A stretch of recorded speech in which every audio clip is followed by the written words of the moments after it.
발표해 주시겠는데요. 루에라는 이름은 동현쌤의 루신 에티튜드 약자라고 합니다.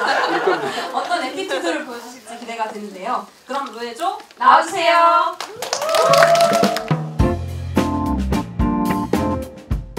안녕하세요. 앞에서 해버렸는데 저희 조는 루신 에티튜드 루에조입니다. 저희 조는 이제 천공자에서 그나 저는 김석영이고요. 이기령과 장자스쿨의 최소임쌤과 고혜경쌤이 함께 글을 쓰고 렉처를 준비를 했는데요. 저희는 발표를 맡은 오그나 김석영 이기련입니다. 네, 여러분 혹시 이 중에 루시에 대해 뭐 모르시는 분 있어요? 저기 정도 모르실 것 같은데.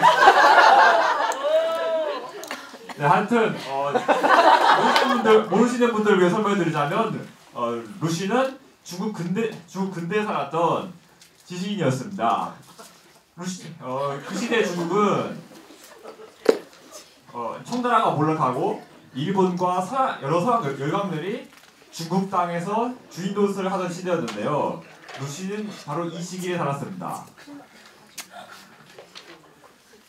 루시는 평생에 걸쳐서 부패한 관리들, 무능한 지식인들에 맞서 중국을 개혁하기 위해 붓을 들고 싸웠습니다.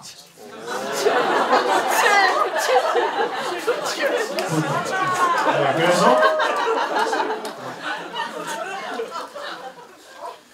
루시의 활동은 뭐 되게 격렬하고 그런 느낌을 가지고 있는데요.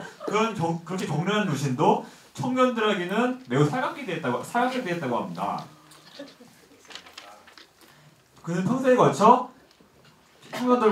여러 청년들과 교류하고 잡지를 만드는 여러 활동을 함께 했는데 그만큼 루시에게 있어 청년들과 함께하는 것은 인생에서 매우 중요한 것이었습니다. 왜 그랬을까요? 청년들을 올바르게 가르치고 싶어서 아니면 교육자로서의 책임감 때문에 루시는 언젠가 청년들에게는 스승의 존재가 필요 없다라고 말한 적이 있습니다. 둘 다 아니라는 거죠. 네, 여기 이곳 가미당 남산강원에도 많은 분들이 저희 공부하는 청년들에게 많은 애도를 쏟고 있는데요. 저희는 그분들의 그런 마음이 루신의 마음과 비슷하지 않을까 생각해서 이 주제를 하게 되었습니다. 과연 루신은 무엇 때문에 청년들을 중요하게 여겼을까요? 루신의 일생을 살펴보며 이를 알아보도록 하겠습니다.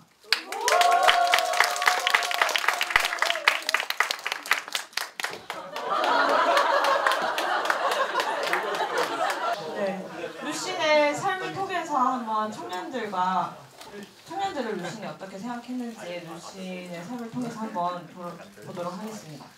루신은 어렸을 적에 부유한 집안에서 태어났어요. 루신의 할아버지는 루신의 집안은 대대로 관리를 지낸 집안이었는데 그 시험관이었던 할아버지가 뒷돈을 받고서 시험 부정을 봐줬어요. 그래서 이제 그게 걸려서 감옥에 들어가게 됩니다. 그때부터 이제 집안이 몰락을 하게 되는데요. 루신의 아버지도 이제 출세길이 막히자 아평과 술 등에 기댄 채 삶을 방기하며 이제 병에 들게 돼요. 그러면서 집안이 이제 완전히 이제 기울게 되는데 이때 루신은 아버지의 약 처방을 받은 거를 이제 구하러 다닙니다. 아버지의 약 처방이 근데 되게 기이한 약재들이었어요. 어떤 약재들이었냐면은 이제 교미 중인 귀뚜라미 그죠, 유명하죠? 3년 동안 설이 맞은 사탕수수 네, 이런 기이한 약재들을 구하러 다닙니다. 근데 그럼에도 불구하고 아버지의 병세에는 차도가 없었어요. 이때 루시는 중국 의학에 깊은 회의감을 느끼게 됩니다. 그리고 나서 또 집안이 몰락함에 따라 루시는 사람들의 태도가 어떻게 변하는지를 몸소 경험을 하게 되는데요. 외삼촌네 집에 가면은 부유했을 때 외삼촌네 집에 가면은 자신을 도련님이라고 얘기를 해줬던 것과는 달리 이제 집안이 망하고 외삼촌네 집에 얹혀 살게 되자 사람들이 자신에게 이제 밥을 빌어먹는 아이라고 말하는 것을 듣게 돼요. 어른 루신이 듣기에는 굉장히 충격적인 소리였겠죠. 나중에 이제 루신이 외침 서문에서 이렇게 얘기를 해요. 어지간한 생활을 하던 사람이 밑바닥으로 추락을 해본 경험이 있는 그런 사람이라면 그 길에서 세상 인심의 진 면목을 알 수 있으리라 이렇게 얘기를 하게 됩니다. 네, 루시는 그렇게 이제 생각을 하게 되고 그렇게 중국 의학에도 고향 사람들의 태도에도 회의감을 느낀 루시는 이런 생각을 하게 됩니다. 네, 루시는 다르게 살고 싶었어요. 그래서 청년 시절 루시는 고향을 떠나서 난징에 있는 강남 수사학당으로 가게 돼요. 고향을 떠나 다른 길을 가서 다른 곳으로 가서 다르게 생긴 사람들을 찾고 싶었어요. 그래서 루시는 고향을 떠나게 됩니다. 그리고 그렇게 떠난 길에는 이제 중국을 떠나서 이제 일본으로 유학을 가게 되는 결심까지 하게 돼요. 그렇게 일본으로 간 루시는 센다이에 있는 의학 전문 학교에 들어갔어요. 의학 전문 학교에서 이제 서양 의학을 배우면서 이제 이전에 루신이 중국 의학에 깊은 회의감을 맛봤잖아요. 그래서 서양 의학을 배워서 아픈 중국인들을 도와주고자 하는 그런 생각을 하게 됩니다. 그래서 열심히 서양 의학을 배워보려 하는데 이제 여러분도 잘 아시겠지만 어떤 사건이 있었죠. 미생물학 시간에 루시는 환등기를 통해서 어떤 영상을 보게 돼요. 근데 이 영상에서 건장한 체격의 중국인이 목이 잘릴 위험에 처해 있는 같은 중국인 동포를 그저 구경만 하고 있는 그런 사진이었어요. 루시는 같은 중국인 동포임에도 불구하고 아무도 나서지 않고 그저 구경만 하고 있는 것을 보고서 깨닫습니다. 이제 진정한 위기는 신체에서 오는 게 아니라 바로 어리석고 나약한 정신에서 오는 거라고 생각을 해요. 그렇게 루시는 또다시 한 번 더 다르게 살고 싶었어요. 그래서 의학을 버리고 이번에는 문예를 택하게 됩니다. 아까 앞에서도 소개했듯이 이제 이게 루신의 어떤 다르게 살고 싶은 약간 지점의 종착지? 그러나 끝없이 이제 그 길로 가는 그런 여정이었는데요. 이렇게 루시는 문예를 택해서 이제 센다이에서 도쿄로 돌아가 글을 쓰게 됩니다. 루시는 침략과 억압에 반대하는 소설들을 약소민족 국가들의 소설들을 번역을 해서 모아서 책을 출판하게 돼요. 이 책의 이름은 역의 소설집입니다. 이 책이 굉장히 어렵게 나왔어요. 잡지 신생도 무산이 되고 하면서 어떻게 책을 낼까 하다가 이렇게 귀인을 만나서 이제 책을 내게 되는데 네, 이 책이 판매되고 6개월 후에 루시는 도쿄에 있는 한 판매처에 가서 판매 부스를 한번 봅니다. 근데 이 판매 부스가 1권은 21부, 2권은 20부에 불과한 거였어요. 1권이 한 권 더 팔린 이유는 친구였던 쉬셔우상이 도쿄의 판매처에서 정가대로 파는지 확인해 보려고 시험 삼아 산 것이었어요. 그래서 1권은 21부, 2권은 20부가 팔린 거였죠. 이때 루시는 어떤 마음이었을까요? 세상을 위해서 이제 와 내가 글을 쓰겠어 라고 했는데 이제 도쿄에서 판매처에서 봤더니 얼마 팔리지 않았던 거예요. 20권, 이 얼마나 실망스러운 결과였을까요? 이런 시련이 루신에게 한두 번이 아니었어요. 문예 운동을 위해서 이제 막 이렇게 창간하려고 했던 잡지 신생은 태어나지도 못한 채 사라졌고요. 동생과 함께 번역해서 내려고 했던 작품 경초는 서점에서 반송돼서 출간이 무산되기도 했습니다. 서점에서 이 소설이 다시 돌아왔을 때 루신의 마음은 어땠을까요? 자, 우리 글 쓰고 있잖아요. 책을 쓰고 있다고 생각을 해봅시다. 원고를 썼는데 이 원고가 다시 돌아왔다.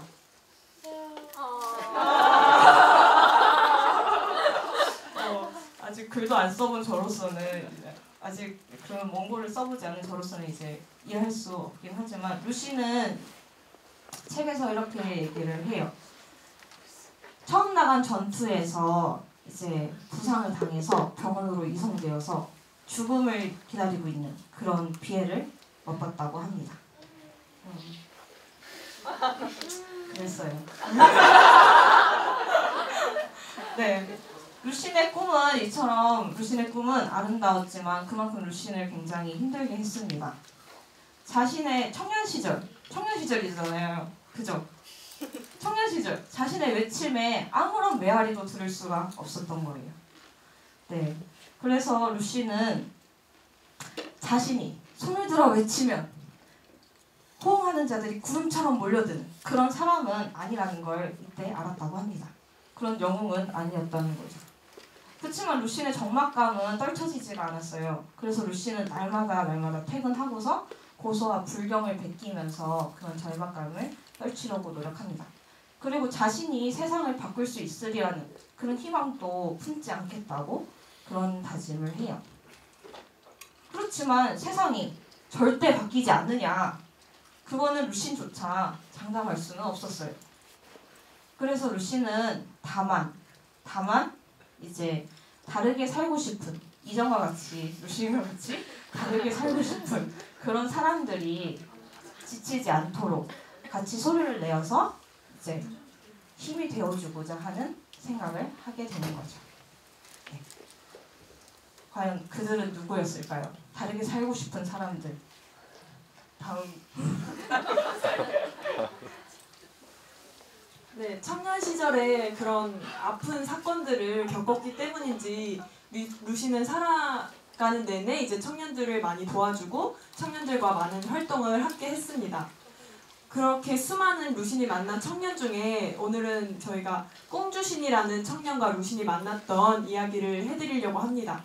꽁주신이라는 청년은 루신과 이제 편지를 주고받으면서 인연을 맺게 되는데요.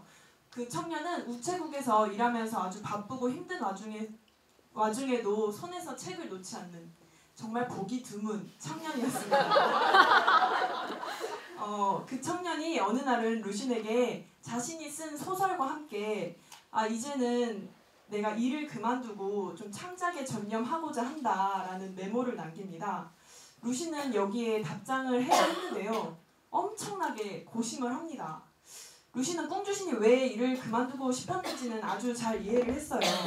하지만 청년들이 그렇게 이상을 쫓다가 현실이 난관에 부딪혔을 때 오히려 이상에 더 환멸을 느껴버릴 수 있다는 것도 아주 잘 알고 있었죠. 그래서 여기에 대해서 신중하게 생각을 해야 한다라는 조언을 해줘야 했겠죠? 그리고 또 소설을 받았으니까 거기에 대한 피드백도 해주고 싶었습니다. 그런데 자신의 조언과 피드백이 혹시나 이 열정적인 청년에게 길을 죽게 하진 않을까, 이 청년을 혼란스럽게 하진 않을까 하는 생각이 들어서 엄청 고심을 할 수밖에 없었던 거죠. 그래서 아주 조심스럽게 답장을 해주는데요. 루신의 평소 별명은 붓을 든 전사라고 할 만큼 그의 글은 아주 예리하고 살벌할 때까지 있습니다. 이런 일화가 있었습니다. 한 부정부패를 일삼던 정치인이 이제 그게 다 발각이 돼서 부와 명예를 다 잃게 되었을 때 동정 여론이 생기기 시작했어요.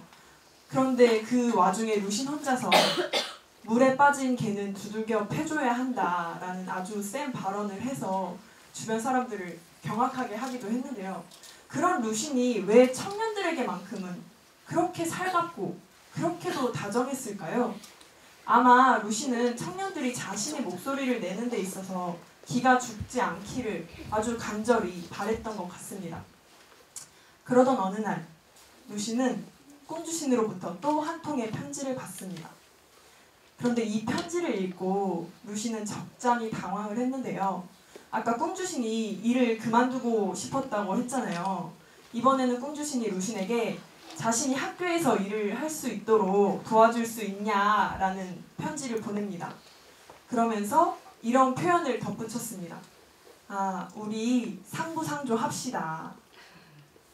이 표현에 루신이 아주 당황을 하고 실망을 했습니다. 사람과 사람 사이의 관계가 꼭 이렇게 서로 이용하는 관계가 되어야 하나 하는 생각을 하면서요. 상부상조라는 표현이 뭐 원래 뜻은 좋은 표현이지만 보통 그런 사사로운 이익을 주고받고 교환을 할 때 많이 쓰는 표현이잖아요. 내가 이거 해줄게, 너가 그거 해줄래? 이런 식으로요. 그런 표현을 보고 루시는 아주 당황을 했고 불쾌하기도 하고 실망스럽기도 해서 어떻게 답장을 해야 하나 또 고심고심을 하다가 결국 상부상조라는 말은 서로 도움을 주고받을 수 있을 때라야 쓸 수 있는 표현인데 교육계에 몸담고 있는 일개인이 뭐라 한다고 해서 선생께 그리 큰 도움이 되지는 못할 것 같습니다. 라는 답장을 아주 점잖으면서도 통쾌하게 그렇게 보내서 그 관계를 정리를 해요. 물론 루신도 꿍주신이라는 청년과 맺은 인연을 그렇게 정리하는 게 마음이 아프긴 했겠지만요. 이렇게 꿍주신을 대표적으로 예를 들었지만 루신이 청년들과 활동을 하다가 뒤통수를 맞은 것은 한두 번이 아니었다고 합니다.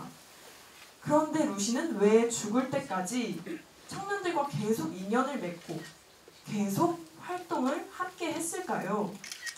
앞서 이야기해드렸듯이 루시는 청년 시절 새로운 세상에 대해서 이야기를 해보고자 했지만 큰 변화를 가져오지도 못했고 사람들로부터 어떤 반응을 이끌어내지도 못했습니다.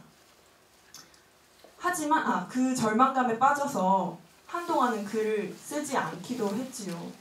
하지만 루시는 다시 글을 씁니다. 내가 세상을 바꿀 수 없다고 해서 세상이 절대 변하지 않는다라고 할 수는 없으니까요. 루시는 다른 삶을 살고자 하는 사람들이 자신과 같은 절망에 빠지지 않기를 바랬습니다. 그래서 새로운 세상을 외치는 사람들에게 조금의 힘이라도 보태고자 했고 그것이 루신이 삶에 가지는 하나의 소망이자 비전이었습니다. 그러니까 루신이 청년들과 함께한 것은 그들을 위해서가 아니었습니다. 청년들 하나하나에 기대를 걸었던 것도 아니고요. 그저 새로운 세상을 원하는 자신이 할 수 있는 일을 행하는 것뿐이었습니다. 가미당과 남산강화군에서 이제 생활을 하다 보면 청년이라는 말을 참 많이 듣기도 하고 쓰기도 하는데요. 저희가 하는 많은 활동들이 청년 펀드라는 곳에서 이제 지원을 받아서 행해지기도 하고요.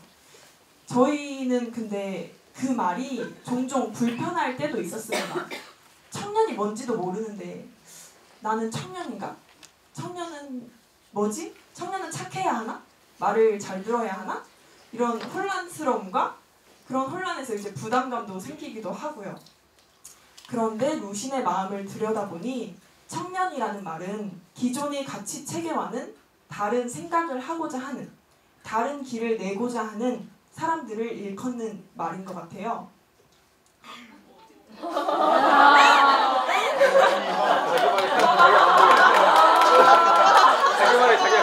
까먹었습니다. 그렇죠. 청년이라는 말은 그런 사람들을 뜻하는 것 같습니다.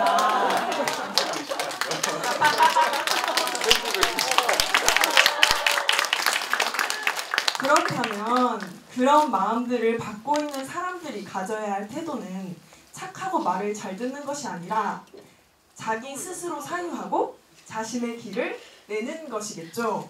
그런 것이라면 부담감 없이 기꺼이 해보고자 하는 마음이 생기는데요. 네. 앞서 말했듯이 저희 생활의 많은 부분들은 청년 펀드 지원으로 이루어지고 있습니다.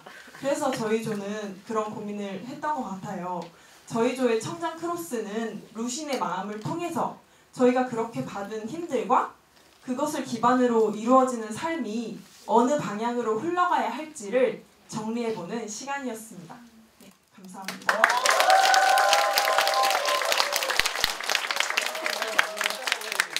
PPL